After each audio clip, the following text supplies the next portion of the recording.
perdamos la idea del libro, ¿ok? Lo voy a dar bien rápido, así que si tienen libreta, de verdad que los que estoy dando, las clases que estoy dando tienen mucha información y son muchas cosas que procesar, pero lo que puedan anotar pues sería mucha bendición.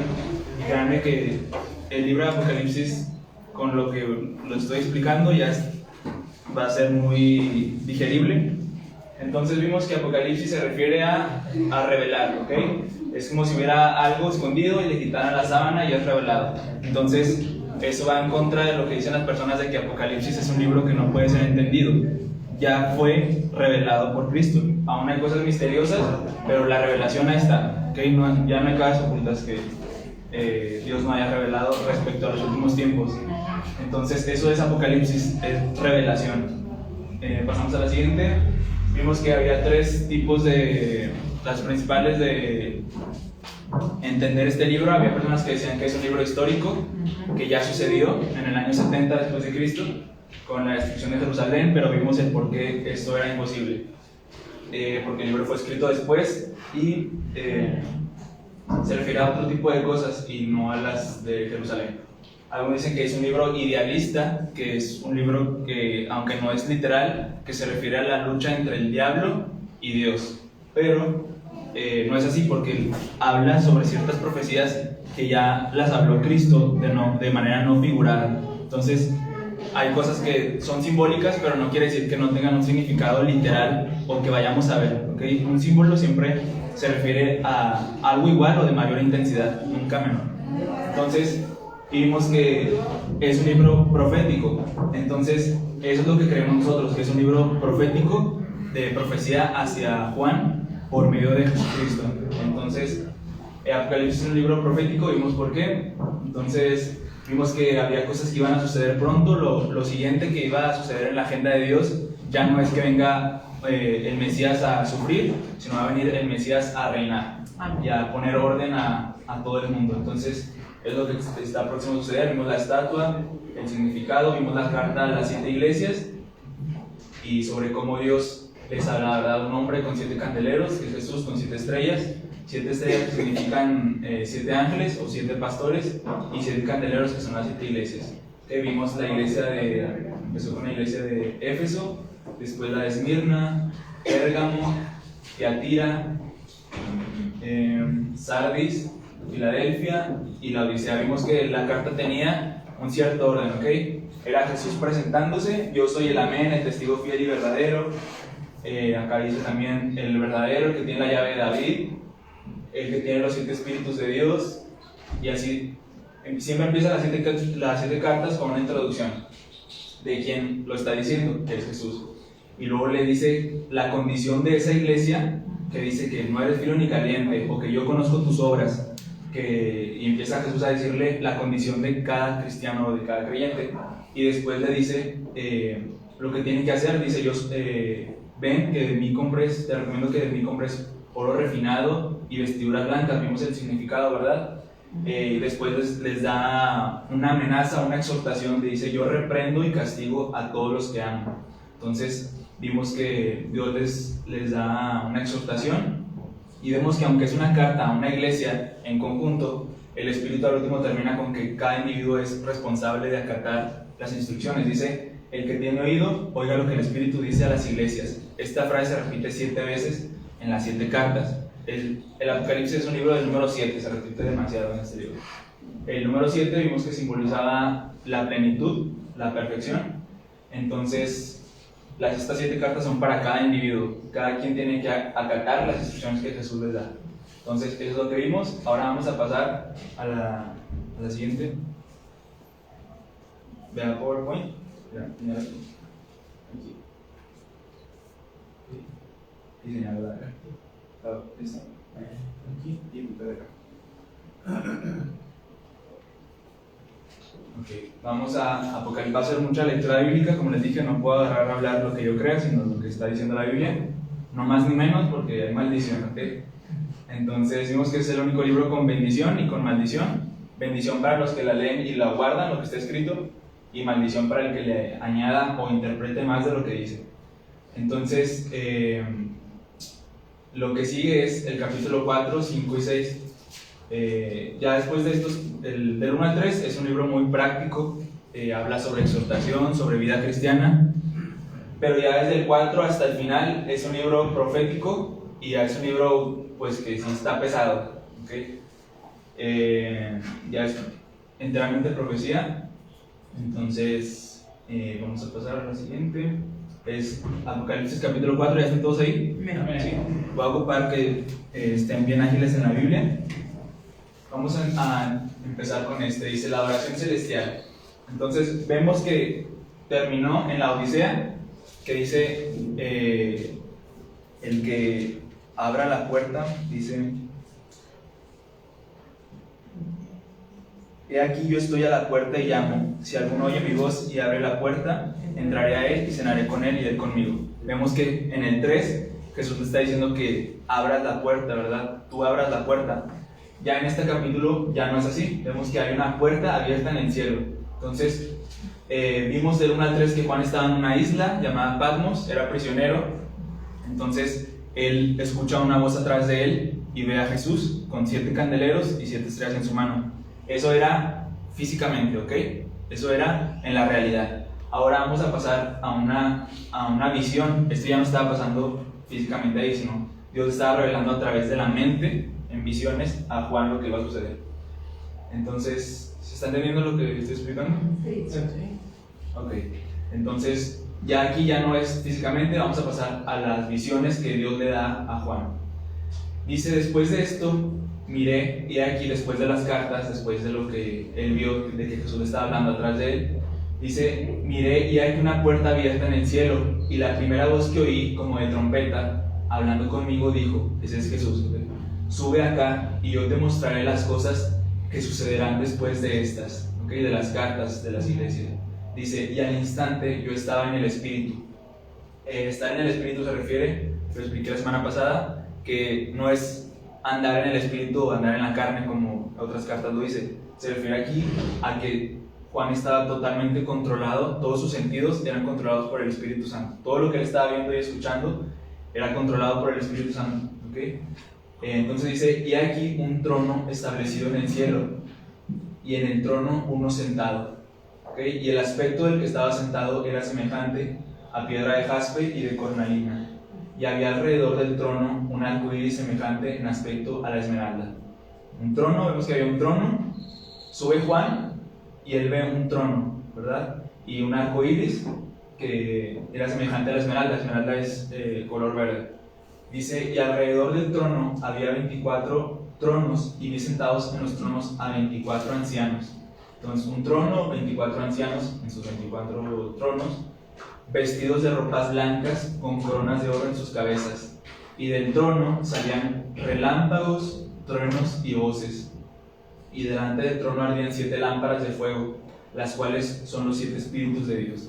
Entonces vemos que Juan sube, había un trono, el grande, y en el trono había alguien de aspecto, se parecía a la piedra de jaspe.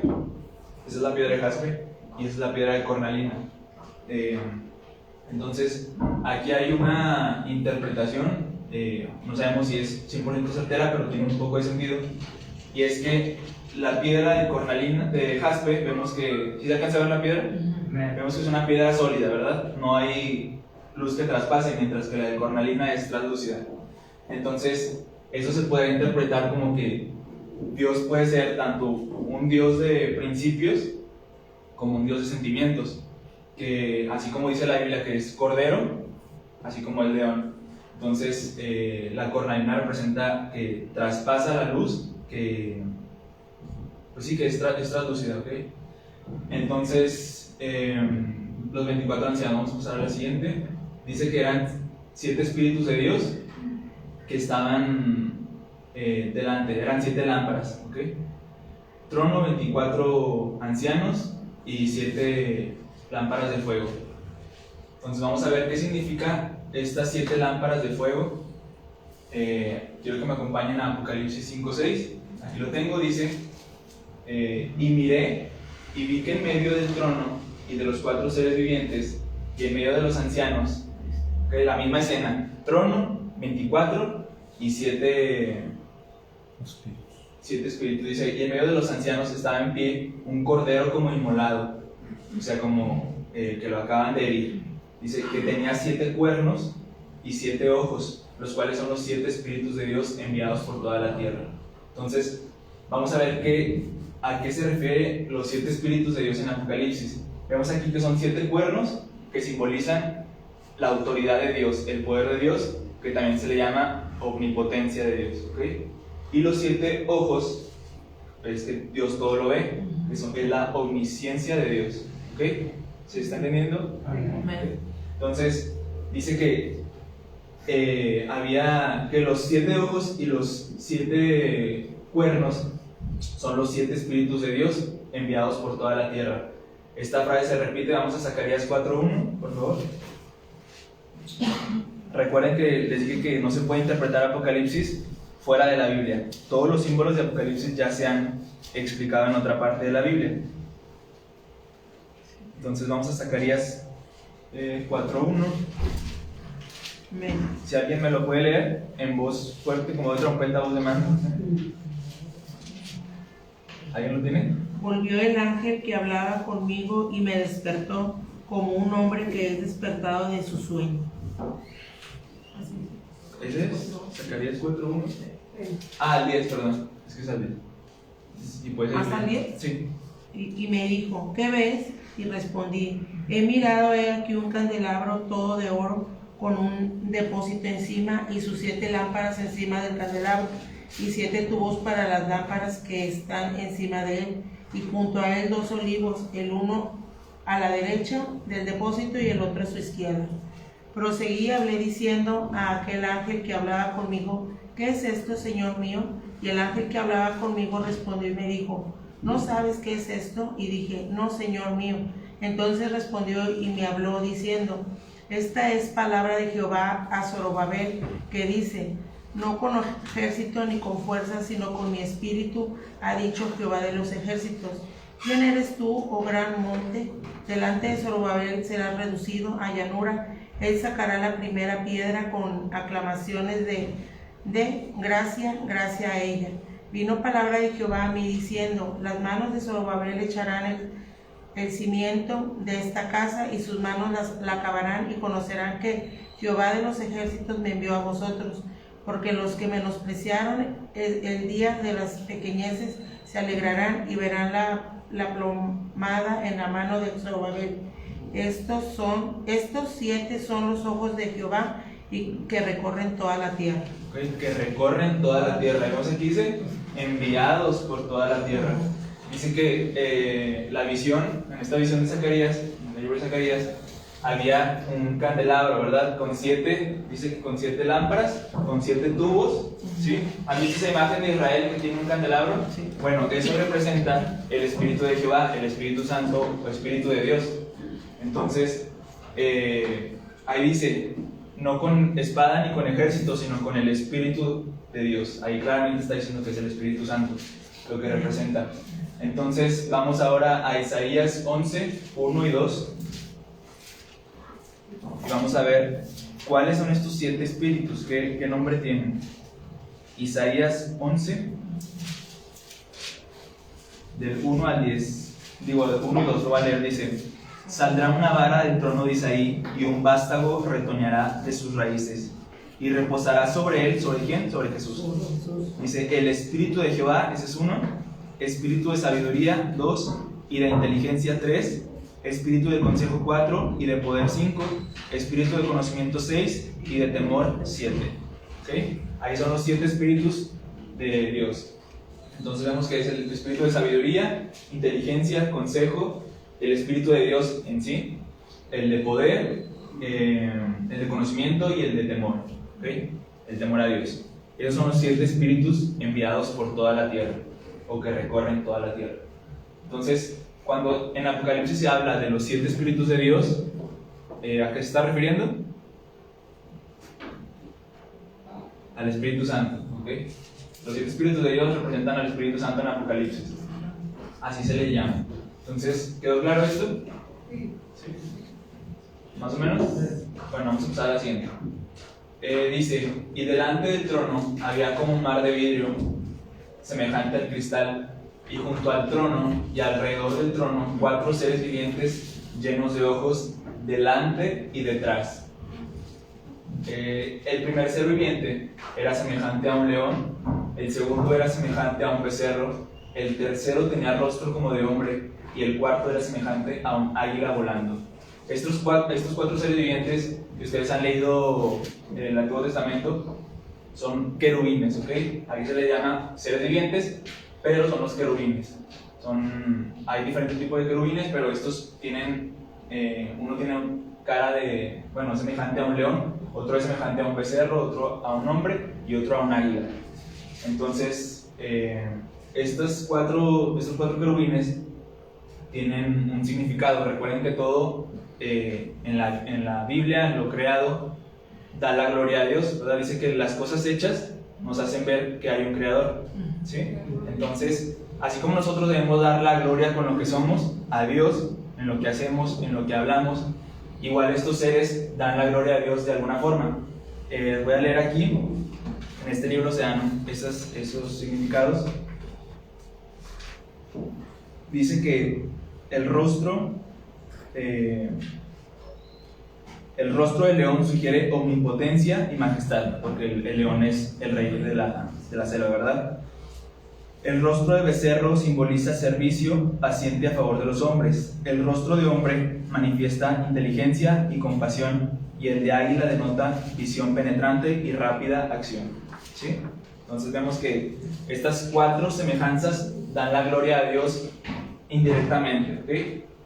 Y son querubines, estos 4 seres vivientes son reales y esos no son simbólicos. Ahí en su misma palabra dice seres vivientes. Dice, y los 4 seres vivientes tenían cada uno 6 alas, y alrededor y por dentro estaban llenos de ojos, y no cesaban día y noche de decir, Santo, Santo, Santo, es el Señor Todopoderoso, el que era, el que es y el que ha de venir. Dice, y siempre que aquellos seres vivientes dan la gloria y la honra y la acción de gracias al que está sentado en el trono, al que vive por los siglos de los siglos, Dios. Los 24 ancianos se postran delante del que está sentado en el trono y adoran al que vive por los siglos de los siglos, y echan sus coronas delante del trono diciendo, Señor, digno eres de recibir la gloria y la honra y el poder, porque tú creaste todas las cosas y por tu voluntad existen y fueron creadas. Entonces vemos que aquí hay una adoración celestial, ¿verdad? Dice que los 4 querubines, cuando ellos empiezan a decir Santo, Santo, Santo, inmediatamente van los 24 ancianos a dar las coronas al Cordero y al que está en el trono, ¿ok? Entonces, esto no requiere más explicación. Dice, los 24 ancianos, se ha especulado mucho, recuerden que Apocalipsis... Precisamente eso quería preguntar. Sí. ¿Qué significan los 24 ancianos? Ok. Apocalipsis tiene muchas interpretaciones, los teólogos, los eruditos, pues siempre están... no que es esto, no que es el otro, ¿verdad? Y así deberíamos estar nosotros también, tener una opinión o un punto de vista, basado obviamente con versículos, no en lo que creemos. Entonces, hay varias interpretaciones a estos 24 ancianos. Se dice que como son 24 entre 2, son 12, ¿verdad? 12 y 12, 24. Había 12 hijos de Jacob y había 12 discípulos, ¿verdad? Dicen que estos son porque representan tanto a la ley como a la gracia, los 12 hijos de Jacob y los 12 apóstoles de Cristo. Se especula que son ellos. Yo personalmente creo que son ellos como personas, no figuradamente. También está la otra posición, otros teólogos dicen que es un símbolo, que no son 24 literalmente, sino que es un símbolo de todas las almas, de todo el fruto de las almas redimidas por Dios, tanto en el Antiguo como en el Nuevo Testamento, o en estos tiempos actuales. 12 tribus y 12 discípulos pues, que predicaron y se extendió el Evangelio, ¿okay? Entonces dicen que son un símbolo y que ya está toda la gente ahí en el cielo, pero pues hasta aquí no ha pasado nada de que ya esté la gente ahí en el cielo. Dice que hay 24 ancianos solamente. Personalmente creo que son 24 ancianos, los 12 de Jacob y los 12 discípulos de Cristo. ¿Alguna duda? ¿No? Sí, ok. Entonces, un dato curioso es que si Juan es un discípulo de Cristo y Juan ve esa visión, pues él se vio a sí mismo, ¿ok? porque era una visión. Juan no viajó en el tiempo ni fue al futuro, era una visión. Entonces, aquí hay unas imágenes, 24 tronos, con los 4 seres vivientes y el que está sentado en el trono, ¿ok? Y aquí también hay otra imagen, ojos en todas partes, que pues representan la sabiduría, el conocimiento, lo que todo lo ve. Ok, seguimos. ¿Hubo alguna duda en lo que acabamos de leer? ¿No? Dice, el rollo y el cordero. Entonces aquí ya empezamos con el desencadenamiento de los sucesos posteriores. Dice, y vi en la mano, después de la adoración, y vi en la mano derecha del que estaba sentado en el trono un libro escrito por dentro y por fuera, sellado con 7 sellos. Recuerden que el número 7 representa la plenitud o la perfección. Y vi a un ángel fuerte que pregonaba a gran voz, ¿quién es digno de abrir el libro y desatar sus sellos? Y ninguno, ni en el cielo, ni en la tierra, ni debajo de la tierra, podía abrir el libro ni aun mirarlo. Entonces vemos que hay un libro escrito por delante y por detrás. Aquí es una imagen representativa, con 7 sellos. Y empieza un ángel a decir, ¿quién puede abrir este libro? No es de que no pueda alguien pararse y abrir los sellos, sino el ángel lo que está diciendo es quién tiene la autoridad de abrir este libro, quién tiene la autoridad legal. Igual cuando hay un documento que tiene que ir hacia un presidente, no lo puede abrir el que está en la puerta. Si un presidente le manda una carta a otro presidente, no lo van a andar ojeando todos, ¿verdad? Porque es algo secreto, es algo que alguien tiene que tener la autoridad legal sobre ese documento. Entonces, aquí se ve que no había nadie en el cielo con esa autoridad para poder abrirlo. Entonces Juan empieza a llorar, dice, y lloraba yo mucho, porque no se había hallado a ninguno digno de abrir el libro, ni de leerlo, ni de siquiera mirarlo. Entonces vemos que Juan empieza a llorar. Se dice que Juan empieza a llorar porque él ve el fracaso de toda la creación, de no poder redimir a ellos mismos, no pueden salvarse, ¿ok? Entonces él empieza a llorar porque él siente el fracaso de la humanidad, de Satanás, del pecado. Entonces él pues se quebranta, ¿verdad? Como nosotros también nos hemos quebrantado. Entonces va un anciano, personalmente, recuerden, dice, y uno de los ancianos me dijo, no llores, he aquí que el león de la tribu de Judá, la raíz de David, o sea, el que iba a venir de la descendencia, de la sangre de David, dice, ha vencido para abrir el libro y desatar sus 7 sellos. ¿Cómo venció Cristo? ¿Cómo venció el león de la tribu de Judá? ¿Cómo venció? En la cruz, ahí fue donde él venció. Entonces, ahí él ganó la autoridad legal, ¿verdad? Entonces, ¿seguimos? ¿Alguna duda aquí? ¿Claro? ¿Está claro? Sí. Okay. Yo sé que pues, son muchas cosas que procesar, pero si uno repasa Apocalipsis y con lo que se va a quedar ahí grabado, yo creo que sí queda muy bien. Entonces dice aquí, y miré y vi que en medio del trono, entonces el anciano le dice, he aquí que el león ha vencido, y en eso Juan voltea a ver, dice, y miré que en medio del trono y de los 4 seres vivientes y en medio de los ancianos, Juan esperaba ver un león, ¿no? Él levanta la mirada y ¿qué ve? Un cordero, dice, estaba en pie un cordero como inmolado. En Apocalipsis siempre se le refiere a Jesús como un cordero, un corderito. Dice que tenía 7 cuernos y 7 ojos, los cuales son los 7 espíritus de Dios enviados por toda la tierra. Entonces vemos que trae el Espíritu Santo, ¿verdad? Jesús ahí en la cabeza. Dice, y vino el cordero y tomó el libro de la mano derecha del que estaba sentado en el trono, o sea, de Dios mismo, no en la Trinidad. Dice, y cuando hubo tomado el libro, los 4 seres vivientes y los 24 ancianos se postraron delante del cordero. Todos tenían arpas y copas de oro llenas de incienso, que representan las oraciones de los santos. O sea, todas las oraciones que se han hecho es una honra a Dios.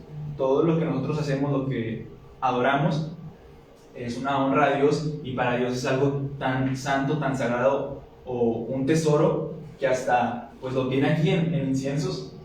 Entonces dice, y cantaban un nuevo cántico diciendo, digno eres de tomar el libro y de abrir sus sellos, porque tú fuiste inmolado y con tu sangre nos has redimido para Dios, de todo linaje y lengua y pueblo y nación, y nos has hecho para nuestro Dios reyes y sacerdotes, y reinaremos sobre la tierra. ¿Okay? Entonces vemos ya la escena que va el cordero como inmolado, con sangre, agarra el rollo y otra vez los 24 ancianos y los querubines, los 4 seres vivientes, empiezan a dar la honra y la gloria a Dios. ¿Ok? Entonces, vamos a pasar al siguiente. Dice, y miré y oí la voz de muchos ángeles alrededor del trono y de los seres vivientes y de los ancianos. Y su número era millones de millones que decían a gran voz, el cordero que fue inmolado es digno de tomar el poder, las riquezas, la sabiduría, la fortaleza, la honra, la gloria y la alabanza. Son 7 aquí, ¿eh? Es poder, riqueza, sabiduría, fortaleza, honra, gloria y alabanza. Entonces vemos que ya había millones de millones, ¿verdad? Contando a todos los ángeles, con los 24 ancianos y con los seres vivientes. Dice, y a todo lo creado que está en el cielo y sobre la tierra, y debajo de la tierra y en el mar, y a todas las cosas que en ellos hay, oí decir, al que está sentado en el trono y al cordero, sea la alabanza, la honra, la gloria y el poder. Aquí fueron 4. Por los siglos de los siglos, los 4 seres vivientes decían, amén, y los 24 ancianos se postraron sobre sus rostros, y ahí se me tapan. Ahí, no sé si tengan la Biblia, que me digan que sigue. Es el 5:14. Y los 4 seres vivientes decían amén, y los 24 ancianos se postraban sobre sus rostros y adoraban al que vive por los siglos de los siglos. Ok. Adoraban al que vive. Aquí tal vez les surja la pregunta, lo tengo que mencionar. Aquí tal vez ya les surja la pregunta de ¿dónde está la iglesia en este momento? ¿Sí se lo preguntaron? ¿Sí?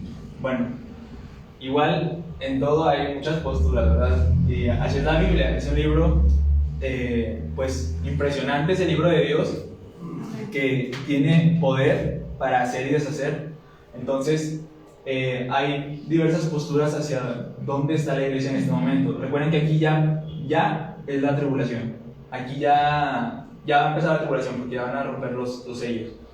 Entonces hay una postura que es la que cree la mayoría de los cristianos, por decirse que un 90%, que es en el rapto, ¿sí? La postura más famosa en este tiempo. Dicen que la iglesia va a ser raptada, va a ser quitada, ¿verdad? Dice que hay quien le estorbe para el anticristo y cuando sea quitado va a entrar el ministerio de la iniquidad. Entonces dicen que es quitada la iglesia y entonces Dios deja derramar toda la ira, ¿ok? Pero hay otra postura también que dice que la iglesia pasa por la tribulación. Entonces, cuando explicamos Apocalipsis, yo no puedo decirles es esta o crean esta. Cada quien, como el Espíritu Santo les diga, como su estudio y oración les diga, tienen que agarrar una posición, ¿okay? El pastor de esta iglesia cree pues en el rapto. Yo creo que la mayoría de aquí creen en el rapto, ¿verdad? Sí. Personalmente me voy más por la idea de que la iglesia pasa la tribulación por diversas cuestiones teológicas. Entonces, pues sea cual sea la posición, yo sé que es triste pues el quedarse, pero pues esto no es necesario para entender las 7 copas, los siete sellos y las 7 trompetas. Entonces, Cada uno sí puedes explicar lo que genera en el que cree en el rapto. Sí. Lo que pasa del rapto es que la gente, como dice, ay, me zafo del problema, no estudian Apocalipsis y no saben nada de lo que va a pasar. Y por eso hay mucha ignorancia de Apocalipsis, porque la gente dice, pues me voy y estoy fuera del escenario, ¿verdad? Entonces, ¿eso qué causa? Que la gente no quiere estudiar. Y como dice Juan, no dice que son bienaventurados los que leen y los que entienden y los que guardan la profecía. Entonces, lo que causa el rapto es cierta pereza espiritual de que la gente no quiere estudiar profecía porque dicen que se van. Entonces, yo me voy más por la otra idea de que la iglesia pasa la tribulación. Espero no entristecerlos o pues darles un cierto tipo de temor, pero no seremos los primeros ni últimos en sufrir por Cristo.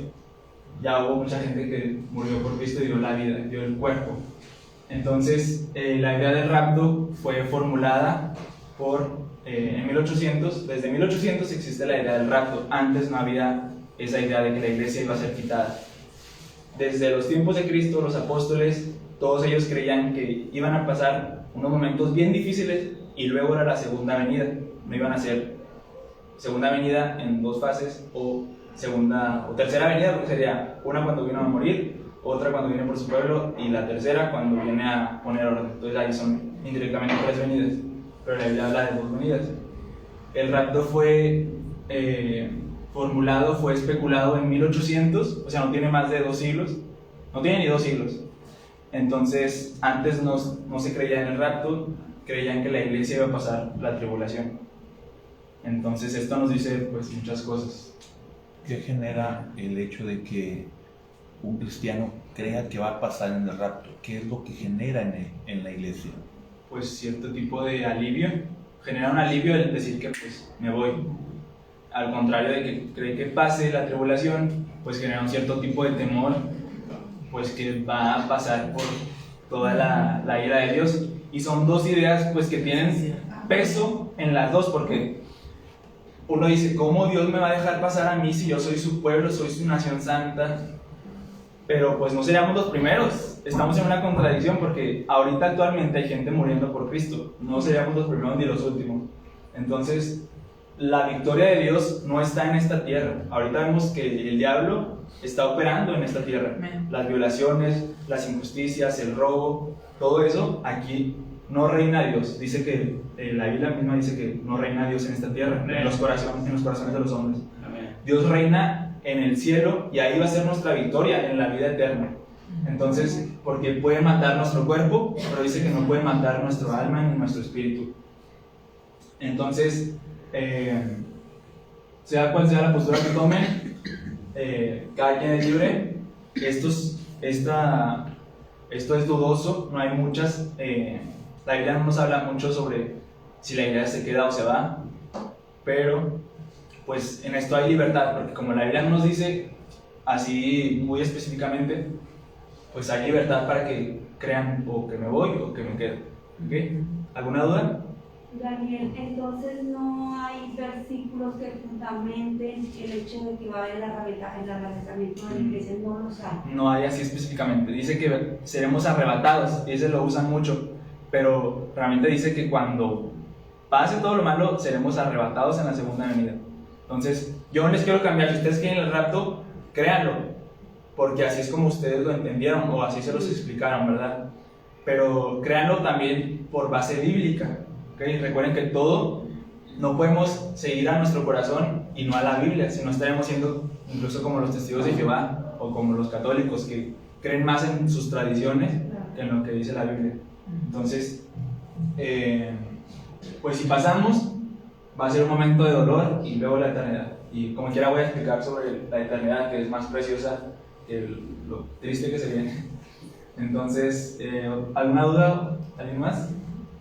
¿Alguna queja? Para que no la hagan. Perdón, a mí se me pasó que representaba el número 7 en la Apocalipsis. Sí, el número 7 en toda la Biblia Sí. representa la plenitud y la perfección de Dios. Gracias. Eso representa el número 7. ¿Alguien más? ¿Alguna duda? ¿No? Ok.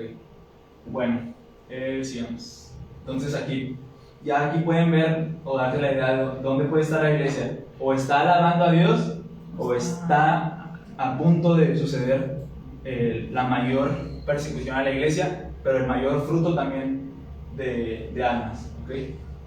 Entonces vamos a empezar con los sellos. Los primeros 4 sellos son 7 sellos, los primeros 4 son 4 jinetes. También se les conoce como los 4 jinetes del Apocalipsis. ¿Okay?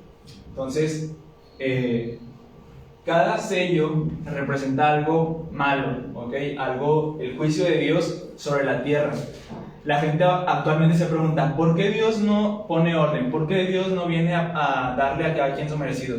Bueno, pues en Apocalipsis lo va a hacer, y va a ser una tribulación, como Jesús dijo, cual nunca la ha habido. Entonces va a ser tiempos difíciles, tristes, pero necesarios para expiar al hombre. ¿Okay? Primer sello dice: vi cuando el Cordero abrió uno de los sellos y oí uno de los 4 seres vivientes decir como con voz de trueno: ven y mira. Y miré, y aquí un caballo blanco, y el que lo montaba tenía un arco y le fue dada una corona, y salió venciendo y para vencer. Dice, un caballo blanco sale, ¿okay? Y dice que salió venciendo y para vencer. Este caballo es un símbolo, no es que vamos a ver un caballo blanco volando, venciendo y para vencer. Es un símbolo, este sí es un símbolo, ¿ok? Entonces se ha especulado también mucho sobre a qué se está refiriendo este símbolo. la más aceptada, la que todos concuerdan, y yo también concuerdo, es que se está refiriendo, a simple vista podemos decir, ay, se parece a Jesús, ¿verdad? Dice que en un caballo blanco y que tenía un arco, y nos podemos ir con la finta de que es Jesús, pero a Jesús siempre se le da nombres, y aquí nunca se le dio un nombre. Vamos a ver por qué. El primer sello da el inicio a la gran tribulación, entonces, a la tribulación. Entonces, a simple vista podríamos deducir que se habla de Jesús, pero recordemos que a Jesús se le relaciona siempre con una espada y no con un arco. Vamos a ver por qué. Apocalipsis 19, 11 al 15, ¿me acompañan?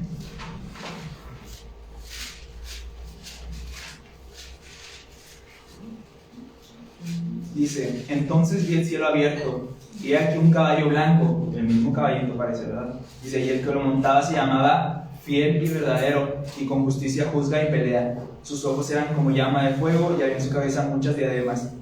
Y tenía un nombre escrito que ninguno conocía, sino él mismo. Estaba vestido de una ropa teñida en sangre, y su nombre es el Verbo de Dios. ¿Quién es el Verbo de Dios? Dice, y en el principio era el Verbo, y el Verbo era con Dios, y el Verbo era Dios. Es Cristo, dice. Y los ejércitos celestiales, vestidos de lino finísimo, blanco y limpio, los ángeles, le seguían en caballos blancos. Hasta el 15. Dice, de su boca sale una espada aguda para ir con ella a las naciones, y él la regirá con vara de hierro, y él pisa el lagar del vino del furor y de la ira de Dios Todopoderoso. Vemos que una espada, ¿verdad? Y vemos que siempre a Jesús se le da nombres. Fiel y verdadero, alfa y omega, principio y fin. Entonces, vamos a ver Apocalipsis 1:16. Aquí también, cuando se habla de Jesús, se le da el nombre. Y también en las 7 cartas vimos que Él siempre se presenta. Y si Apocalipsis nos dice algo es porque ahí hay una explicación. Dice, tenía en su diestra 7 estrellas y de su boca salía una espada aguda de 2 filos, y su rostro era como el sol cuando resplandece en su fuerza. Y hay más versículos también en Josué, cuando Josué ve a un hombre, ¿sí recuerdan esa escena? Que ve a un hombre blanco con una espada, ¿sí? A Jesús, hay más ejemplos, puedo seguir en la Biblia viendo ejemplos, pero Jesús siempre se le representa con una espada y siempre se le dice que era el Hijo del Hombre, o se le da cualquier tipo de nombre que tiene Jesús. Entonces, aquí ya había una trampa, ¿verdad? Nos vamos con la finta de que es Jesús, pero no era Jesús. Vamos a leer Mateo 24. ¿Qué hora es? 11, faltan 5. Ok, a ver si alcanza. No me lo corta. Ahí va, vamos a Mateo 24. Ahí está hablando Jesús sobre los últimos tiempos. Ahí son 3 preguntas. Le hacen, ¿cuándo se destruirá Jerusalén? ¿Cuándo serán los últimos tiempos? Y déjame ver si encuentro la otra. Mateo 24. ¿Ya están ahí? Okay. Quisiera leerlo todo, pero la cosa sería leerlo todo, pero como no tenemos tiempo, vamos a leer nada más 2 claves. Dice, como ya lo pueden leer de tarea. Dice 24:15, dice: por tanto, cuando veáis en el lugar santo, ¿en dónde? En Jerusalén, en el templo. Dice, cuando veáis en el lugar santo la abominación desoladora de que habló el profeta Daniel, el que le entienda. Entonces, los que estén en Judea, huyan a los montes. El que esté, ¿no dice el 21? Porque habrá entonces gran tribulación, cual no la ha habido desde el principio. O sea, no va a ser ni como el diluvio, va a ser más fuerte que el diluvio, va a ser más fuerte que Sodoma y Gomorra, va a ser más fuerte que todo lo que han visto las personas, que las plagas de Egipto, cual nunca la ha habido. Dice, desde el principio del mundo hasta ahora ni la habrá. Dice el 23, entonces si algunos dijeren, mirad, aquí está el Cristo, o mirad, allí está, no lo creáis, porque se levantarán falsos cristos y bla bla, ¿ok? Entonces aquí nos vamos con la finta de que, miren, ahí está Cristo, y dice que no lo creáis. Entonces Jesús nos habla sobre una referencia del profeta Daniel. Vamos a ver qué dijo el profeta Daniel acerca de la abominación desoladora. ¿Sí? ¿Están entendiendo? ¿Sí? Ok, vamos a Daniel 11. Daniel capítulo 11. Profecía es mucha Biblia. Así que, ¿alguien tiene alguna duda hasta aquí? De verdad, si tienen alguna duda, por más simple que sea, háganla, ¿no? Entonces la tribulación que dice que son castigos, no va a ser Sí, son problemas castigos. que vamos a tener, situaciones de Son- dolor. Son castigos, sí. Son castigos a la humanidad. Es Dios poniendo orden y castigando a la humanidad. ¿Ok? Entonces, porque Dios hasta ahorita ha estado aguantando las blasfemias y todo tipo de acto contra Él y contra los prójimos. Y Dios ya aquí va a estar atado, va a estar hastiado, la copa va a estar llena de la ira y ahí es donde va a venir Dios a juzgar. Entonces, ¿es justo? Sí, porque las personas merecen pues que haya un juicio. Entonces vamos a leer Daniel 11, 21 al 23. Dice: y le sucederá en su lugar un hombre despreciable, al cual no darán la honra del reino, pero vendrá sin aviso y tomará el reino con halagos. O sea que va a ser alguien pues que cae bien. Las fuerzas enemigas serán barridas delante de él, o sea que él va a tener una fuerza militar muy fuerte. Dice: serán barridas delante de él como con inundación de aguas. Serán del todo destruidos junto con el príncipe del pacto. Y el 23 dice: y después del pacto con él engañará y subirá y saldrá vencedor, dice, como dice Apocalipsis, y salió venciendo y para vencer, dice, y saldrá vencedor con poca gente. Entonces, vamos a leer ahora del 31 al 39, aquí ya habla más explícito. Dice: y se levantará de su parte tropas que profanarán el santuario, así lo dijo Jesús también, y la fortaleza, y quitarán el continuo sacrificio, y pondrán la abominación desoladora, ¿sí? Ahí lo dijo Jesús en Mateo. Con lisonjas seducirá, o sea, con engaños, con estafas, seducirá a los violadores del pacto, mas el pueblo que conoce a su Dios se esforzará y actuará. Y los sabios del pueblo instruirán a muchos, y por algunos días caerán a espada y a fuego en cautividad y despojo. Aquí nos habla que personas van a estar cayendo y van a estar siendo muertas, ¿sí? En este tiempo, en la tribulación, dice: y los sabios del pueblo instruirán a muchos, y por algunos días caerán a espada y a fuego en cautividad y despojo. Y en su caída serán ayudados de pequeño socorro, y muchos se juntarán a ellos con lisonjas. También algunos de los sabios caerán para ser depurados y limpiados y emblanquecidos hasta el tiempo determinado, porque aún para esto hay plazo. Y el rey hará su voluntad y se ensordecerá y se engrandecerá sobre todo Dios, con D minúscula. Y contra el Dios de los dioses, o sea, el Dios verdadero, hablará maravillas, pero no maravillas buenas, son maravillas blasfemas.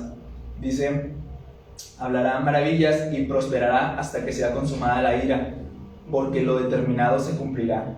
Del Dios de sus padres, vean esto, del Dios de sus padres no hará caso, ni del amor de las mujeres, ni respetará a Dios alguno. O sea, va a ser una persona que cae bien, pero es una persona atea, dice que no le importa ningún Dios, ni el Dios de sus padres, que dice con D mayúscula, que es el Dios verdadero, el Dios de los judíos.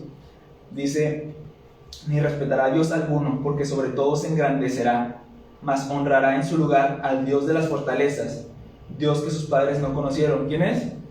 Satanás. Lo honrará con oro y plata, con piedras preciosas y con cosas de gran precio. Con un Dios ajeno se hará de las fortalezas más inexpugnables, y se colmará de honores a los que le reconozcan, y por precio repartirá la tierra. ¿Okay? Ahí ya vemos ciertos adjetivos calificativos de este personaje, de esta persona que va a surgir, que se cree que es el anticristo, ¿okay? La bestia, que se habla incluso en lo que sigue. Entonces, ¿alguna duda aquí? ¿No? Bueno, sigamos. Segundo sello. Cuando abrió el segundo sello, oí al segundo ser viviente que decía: ven y mira. Y salió otro caballo bermejo, y al que lo montaba le fue dado poder de quitar de la tierra la paz, y que se matasen unos a otros, y se le dio una gran espada. Recuerden, así como esto es un símbolo, esto también es un símbolo. No sale un caballo a matar personas, es un símbolo de la guerra, el caballo de la guerra. Entonces, este era un símbolo de ¿qué? De una persona que va a venir y va a ser blasfema, y va a tener, pues, va a caer bien. Entonces, y va a ser un buen político, militar. Este simboliza a la guerra. Dice que le fue dado poder de quitar de la tierra la paz, o sea, que quitó la paz de la tierra. La paz que ahorita, o sea, estos son tiempos muy pacíficos, pero hace unos años era la guerra mundial, no más de un siglo. Estábamos en guerra, las cosas pueden cambiar de un momento a otro. Entonces, el caballo de la guerra que quita la paz. Entonces, siguiente. Cuando abrió el tercer sello, oí al tercer ser viviente que decía: ven y mira. Y miré y aquí un caballo negro, y el que lo montaba tenía una balanza en la mano. Y oí una voz que en medio de los 4 seres vivientes que decía: 2 libras de trigo por un denario, y 6 libras de cebada por un denario, pero no dañes el aceite ni el vino. Aquí nos está hablando, uno lee esto y puede decir, pues, ¿eso qué o qué? Entonces, aquí está hablando sobre la inflación, que las cosas van a costar mucho dinero. Y es obvio, porque si uno ya está viendo aquí que hay guerra, pues no hay gente que esté sembrando, no hay gente que esté trabajando, están peleándose. Entonces, las cosas aumentan de precio, tal vez bombardean donde se da el cultivo de la cebolla, donde se da el cultivo del ganado, entonces empiezan las cosas a subir. Todo tiene una lógica, pues, que va siguiendo. Entonces, este es el caballo de la hambruna, ¿ok? El hambre. Siguiente sello, este es el tercer sello. Cuarto sello. Cuando abrió el cuarto sello, oí la voz del cuarto ser viviente que decía: ven y mira. Miré y aquí un caballo amarillo, y el que lo montaba tenía por nombre Muerte, y el Hades le seguía, y le fue dada potestad sobre la cuarta parte de la tierra, para matar con espada, con hambre, con mortandad y con las fieras de la tierra. Entonces vemos que pues ya se repiten las anteriores, ¿verdad? Dice hambre, espada, mortandad y fieras de la tierra. Recuerden, la muerte no existe, la Santa Muerte no existe. La muerte es un paso de la vida, es una acción, el salirte y pues perder la vida, esa es la muerte. Esto es un símbolo, no hay una muerte en sí. Entonces dice que el Hades le seguía, o sea, el Hades, se lo explico después porque también es un tema pues muy largo, pero el Hades es lo que actualmente es el infierno. Ahorita donde va la gente, cuando muere, los que no creen, van al Hades. Entonces, ¿a qué se refiere esto? A que empieza a haber una grande mortandad, que todos esos están yendo al Hades, ¿ok? ¿Sí se entiende eso? ¿Esa idea? Todos que están muriendo, la muerte y el Hades, están yendo pues al infierno. Siguiente, quinto sello. Cuando abrió el quinto sello, vi bajo el altar de las almas de los que habían sido muertos por causa de la palabra de Dios. Si aquí ya no vemos a la tierra, aquí vamos a voltear al cielo. Dice, bajo el altar de Dios en el cielo, las almas de los que habían sido muertos por causa de la palabra de Dios y por el testimonio que tenían, o sea, los mártires, los que estaban muriendo, los que los estaban matando, y clamaban a gran voz diciendo: ¿hasta cuándo, Señor, santo y verdadero, no juzgas y venga nuestra sangre en los que mueran en la tierra? Entonces dice, y se les dieron vestiduras blancas y se les dijo que descansasen todavía un poco de tiempo. Entonces vemos que hay unas almas bajo el altar simbolizando pues el sacrificio de Cristo, que están protegidas bajo el Calvario. Entonces esas almas empiezan a decir: ¿hasta cuándo, Dios, no nos vas a hacer justicia con los que nos mataron?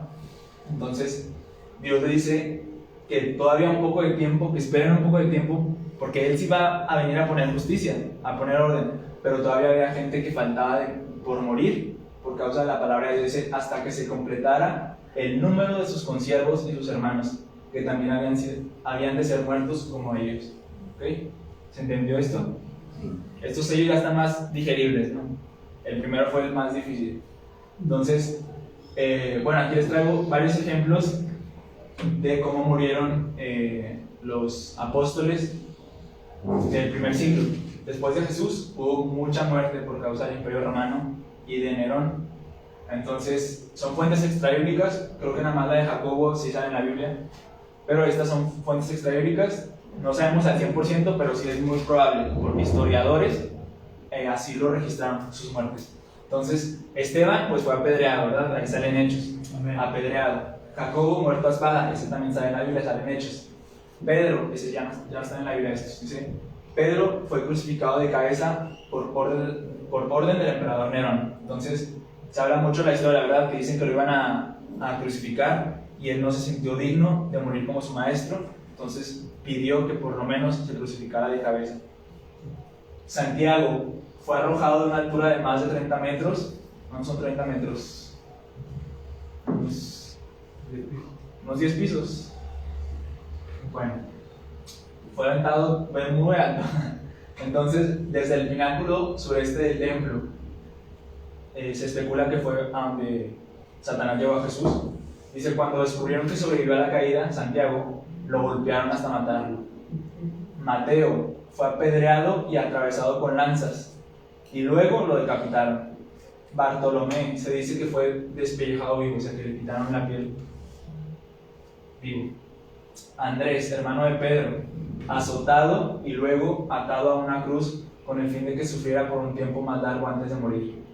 Se dice que él vivió 2 días, él estuvo crucificado, y en esos 2 días que él estuvo viviendo, él estaba predicando hasta su último suspiro. Muy bonito. Felipe murió ahorcado y Tomás apuñalado con una lanza mientras servía en la India. Entonces, aquí podemos ver que no hay intocables, ¿verdad? No nos creamos la cuarta persona de la Trinidad, porque todos podemos sufrir, y no es que Dios sea injusto, es que este mundo no quiere servir a Dios y no quiere someterse a Dios, pero Dios nos va a hacer justicia en su debido tiempo, ¿okay? Igual a ellos, a los mártires, y nosotros próximamente si no los asumimos. Entonces ese es el quinto sello. Y aquí, bueno, el quinto sello habla sobre, no, es el sexto sello, habla sobre las estrellas, sobre la oscuridad. Me acompañan ahí a Apocalipsis, es el 7, no, es el 6. Dice: miré cuando abrió el sexto sello, y aquí hubo un gran terremoto, y el sol se puso negro como tela de silicio, y la luna se volvió toda como sangre. Ok, estos sellos, los 7 sellos, son calamidades globales. Eso suceden en todo el mundo, o afectan a todo el mundo. Los 7 sellos. Después, las 7 trompetas tocadas por los 7 ángeles, esos son más específicos. Y luego las 7 copas todavía son más específicas. O sea, es como si fuera el globo, y luego ya en más cierta parte, y luego ya, por último, algo muy específico. Pero los globales, aunque cubren más, como dicen, abarca mucho pero no aprieta, ¿sí? Entonces, cuando se va haciendo más chico, es más chica la región en lo que pasa la catástrofe, pero es más fuerte. Las 7 copas ya son las más fuertes. Entonces, aquí vemos que estos sucesos son globales, los 7 sellos. Dice aquí, hubo un gran terremoto y el sol se puso negro, pues obviamente el sol afecta a toda la tierra. Se puso negro como tela de silicio, puede ser un eclipse, y la luna se volvió toda como sangre. Pues aquí nos hace recordar los eclipses. Dice, y las estrellas del cielo cayeron sobre la tierra, como la higuera deja caer sus higos cuando es sacudida por un fuerte viento.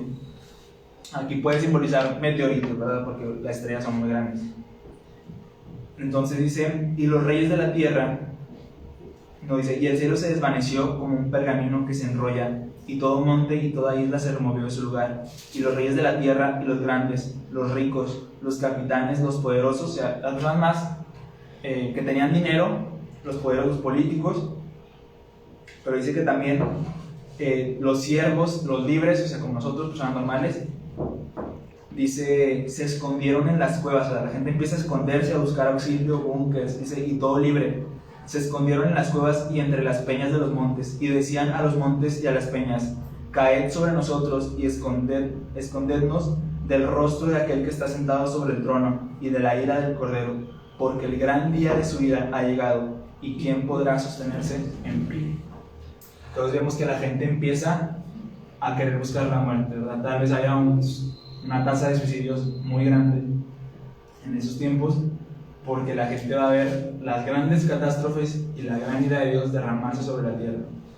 Entonces, me hicieron una pregunta los jóvenes, se la di a los jóvenes ya, y es que ¿cuánto dura cada sello? Yo les dije que pues no lo sabemos en específico, pero pues un terremoto no va a durar los 7 años, no van a estar la gente así los 7 años. Entonces, un terremoto ¿cuánto dura? 5 minutos, pero aunque sea bien fuerte, es suficiente. Entonces, un eclipse, ¿cuánto dura? Pues un día o o unas horas, ¿verdad?